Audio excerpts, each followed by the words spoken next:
नमस्कार। जनता पॉलिटिक्स में एक बार फिर आप सबका स्वागत है। कल यानी 23 सितंबर को जम्मू कश्मीर के अंतिम राजा महाराजा हरि सिंह की जयंती है।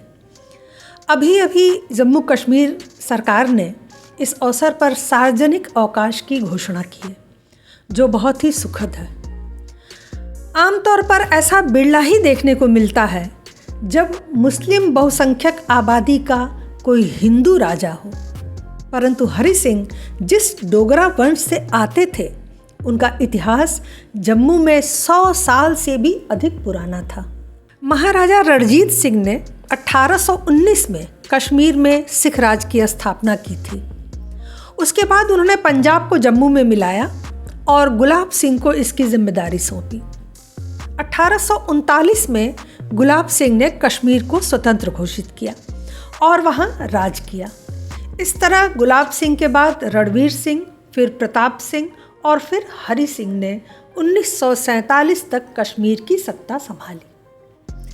आज भारत विभाजन के बाद रियासतों के विलय का दौर चल पड़ा था, लेकिन महाराजा हरि सिंह इस विषय में कोई निर्णय नहीं ले पा रहे थे। नेहरू और कश्मीरी नेता शेख अब्दुल्ला की साठगांठ के वजह से वो भारत से जुड़ने में सशंकित थे। दूसरे पाकिस्तान मुस्लिम बहुल्य देश से जुड़ने में उन्हें जम्मू कश्मीर की हिंदू, जम्मू के कश्मीरी पंडित और लद्दाख के बौद्धों का भविष्य खतरे में दिखाई पड़ रहा था। लॉर्ड माउंटबेटन का सुझाव था कि उन्हें पाकिस्तान से मिल जाना चाहिए, क्योंकि आबादी व भौगोलिक दृष्टि से यह उचित कदम होगा। लेकिन हरि सिंह असमंजस में थे। पाकिस्तान ने उन्हें अनेक प्रलोभन भी दिए और जब महाराजा ने उनकी बात नहीं मानी तो जिन्ना ने लड़कर कश्मीर छीनने का निर्णय किया। लिहाजा 22 अक्टूबर 1947 को पाकिस्तान ने कश्मीर पर हमला कर दिया। चारों तरफ कत्लेआम मच गया था। ऐसे में महाराजा हरि सिंह के पास भारत में विलय करके उससे सहायता मांगने के सिवा कोई विकल्प नहीं बचा था और 26 अक्टूबर 1947 को कश्मीर का भारत में विलय हो गया। तब भारतीय सेना ने हस्तक्षेप किया और पाकिस्तानियों को खदेड़ा। इस बीच में और भी बहुत कुछ हुआ जो वामपंथी इतिहासकार हमें कभी नहीं बताते। वो हरि सिंह को कोसते हैं, उन्होंने कश्मीर के विषय में देरी क्यों की।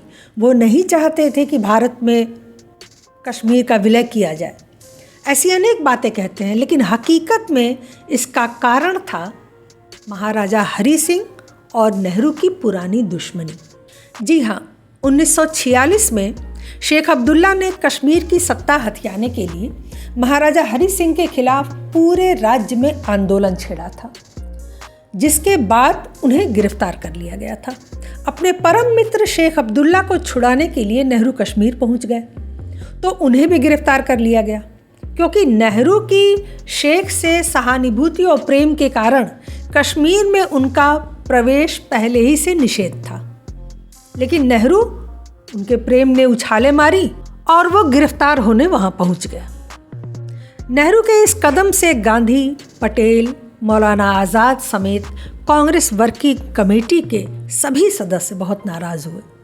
मौलाना अब्दुल कलाम की मशहूर किताब इंडिया विंस फ्रीडम के पेज नंबर 139 पर मौलाना आज़ाद लिखते हैं, मैंने नेहरू को मना किया कि इस समय हमें कश्मीर के झगड़ों में नहीं पड़कर देश की सोचनी चाहिए, इसलिए तुम वहाँ मत जाओ। लेकिन नेहरू ने हमारी बात नहीं मानी, जिसका मुझे बहुत बुरा लगा। ये तो आपको पता ही होगा कि आज़ाद भारत में रियासतों के विलय का जिम्मा सरदार पटेल को सौंपा गया था।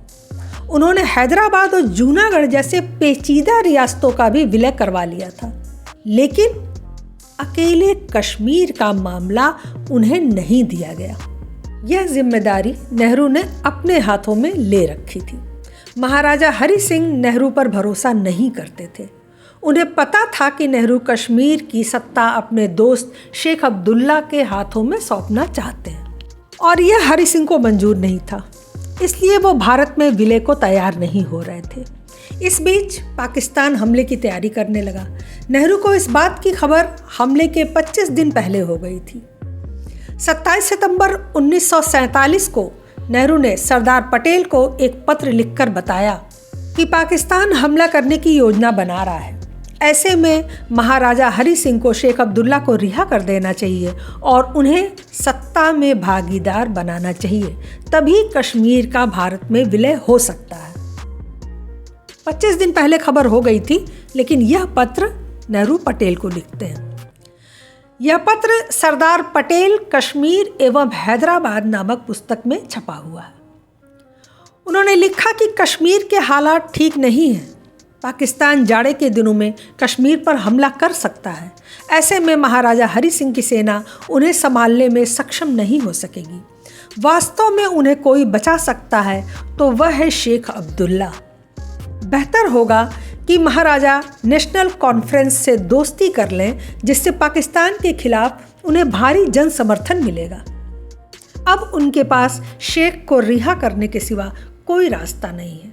मुझे लगता है कि कश्मीर का भारत में जल्द विलय हो जाना चाहिए, लेकिन ऐसा तभी होगा जब महाराजा शेख अब्दुल्ला का सहयोग लें और उनके साथ मिलकर शासन करें।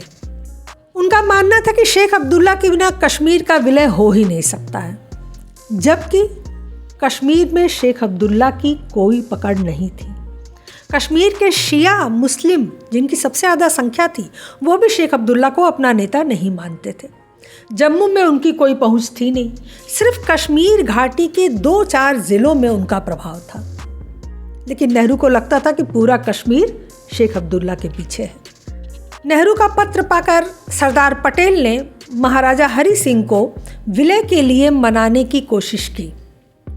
कुछ दिन बाद शेख अब्दुल्ला को जेल से रिहा भी कर दिया गया और वो कश्मीर छोड़कर सपरिवार दिल्ली भाग आए।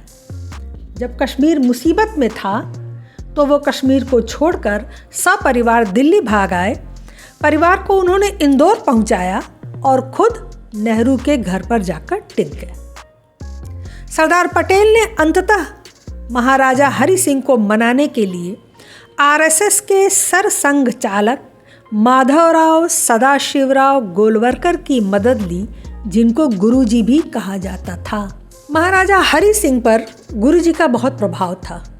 इन दोनों की मुलाकात में गुरु गोलवरकर ने सरदार पटेल का भरोसा दिया और कश्मीर के भारत में विलय की बात पक्की कर ली।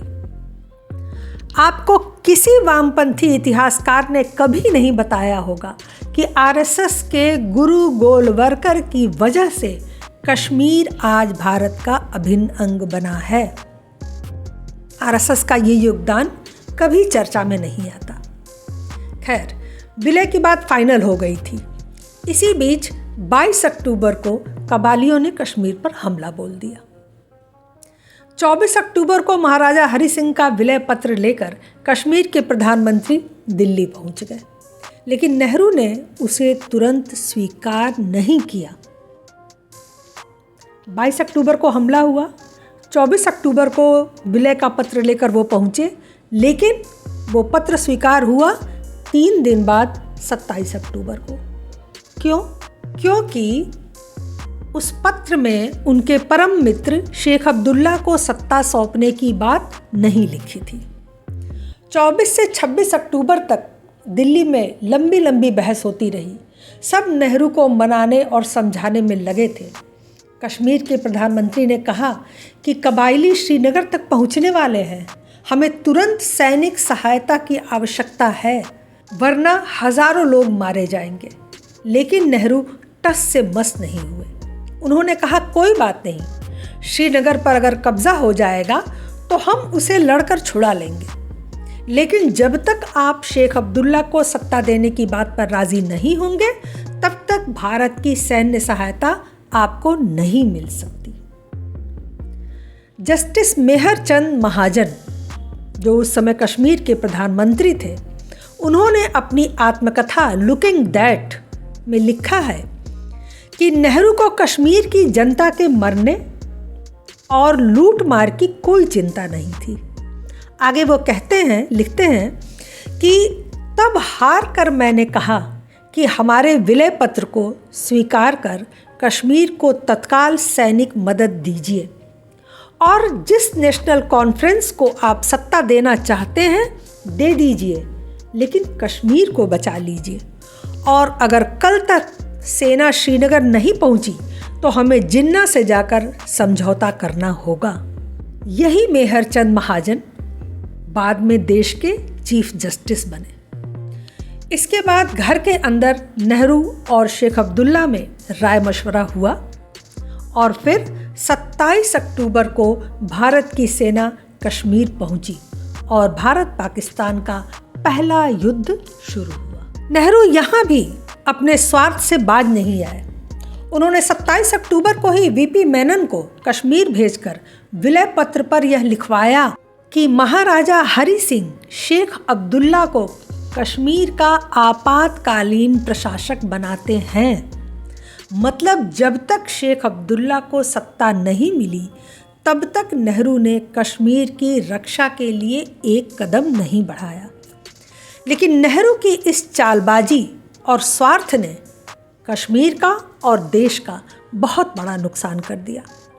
अगर भारत 24 अक्टूबर को ही सेना भेज देता तो बारामूला, पुंछ, राजौरी, नौशेरा जैसी जगहों पर हजारों महिलाओं की इज्जत लूटने से बच जाती, सैकड़ों जानें बच जाती और पूरा कश्मीर हमारा होता।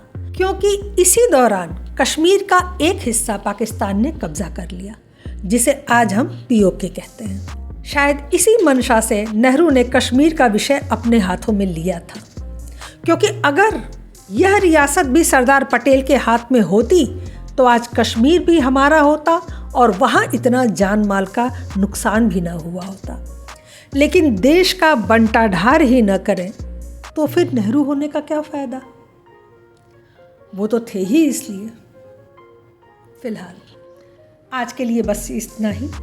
नेहरू के कारनामे इस नाम से हम ये श्रृंखला शुरू कर रहे हैं, जिसमें आज पहला पार्ट था कश्मीर के मुद्दे पर। अगला पार्ट लेकर हम जल्द उपस्थित होंगे। हमारे चैनल को सब्सक्राइब करें, लाइक करें और सभी प्लेटफॉर्म पर शेयर करें। आपके कमेंट्स से हमें बहुत मनोबल मिलता है, इसलिए कमेंट ज़रूर किया करें। धन्यवाद। नमस्कार।